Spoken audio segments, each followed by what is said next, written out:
And we need to understand that issues like abortion, like some of these other social issues, right? It's one party. They agree on all of the main, like, most important things, right? Right. They agree with looting the treasury and laundering a bunch of money and weapons to Ukraine. They agree with bailing out the banks every time they're irresponsible. They agree with printing unlimited money that destroys and degrades all of the rest of our purchasing power. They agree on locking down the economy during COVID and doing this, what is it, a $2 trillion upward transfer of wealth straight into the coffers of the tech giants. Right. They agree on using the power of the CIA and the FBI to stamp out disruptors, right? A lot of people got to realize this Russiagate thing against Trump got off the ground because all these Republicans supported it. If they didn't support it, it would have appeared to be just this partisan witch hunt. But the fact that McConnell, that Paul Ryan, that John McCain, that Lindsey Graham, that Marco Rubio, that Trey Gowdy, that all these guys went on board with that was what gave it the legitimacy when it was, hysterically fantastical fraud and diversion over here away from WikiLeaks because the whole establishment was caught with their pants down, right? Yeah. So we got to understand that abortion, some of this transgender stuff, and those ancillary social issues are that only affect small amounts of the population, are the only difference between these two parties in real life.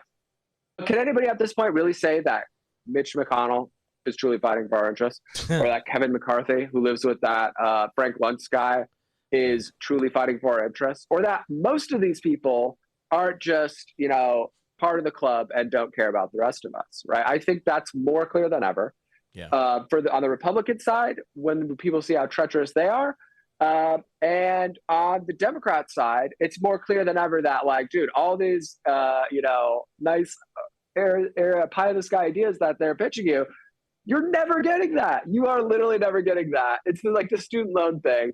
I was laughing because every single 2 years, the Democrats are like, we're canceling student loans. And a lot of the people on my Twitter, and they saw the Republicans on my Twitter, they get really upset about that. I just chuckle because, like, dude, they're not going to do that. Joe Biden represented Delaware. So essentially all of those financial interests, that's Joe Biden's people. They're definitely not actually canceling student debt. They're just barking right now to try to trick all these younger kids into voting for them when they're desperate.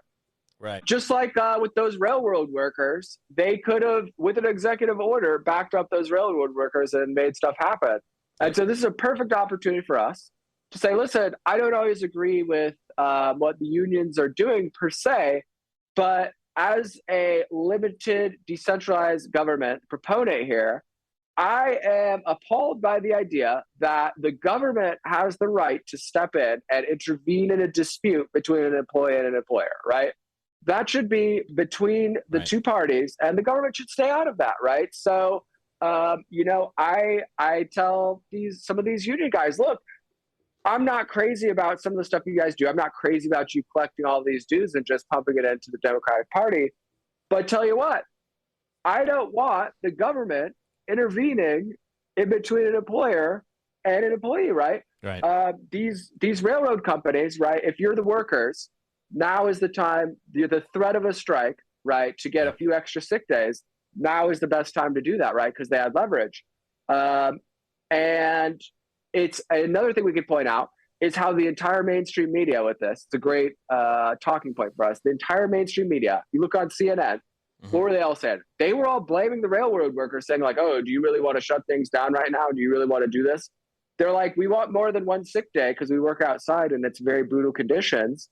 And why doesn't CNN, and this is one of the things we would say with the lefties, why doesn't CNN be putting it on the Warren Buffetts of the world? Hey, it would cost you, 3% of your profits at the end of the year to give these guys the sick days that they want.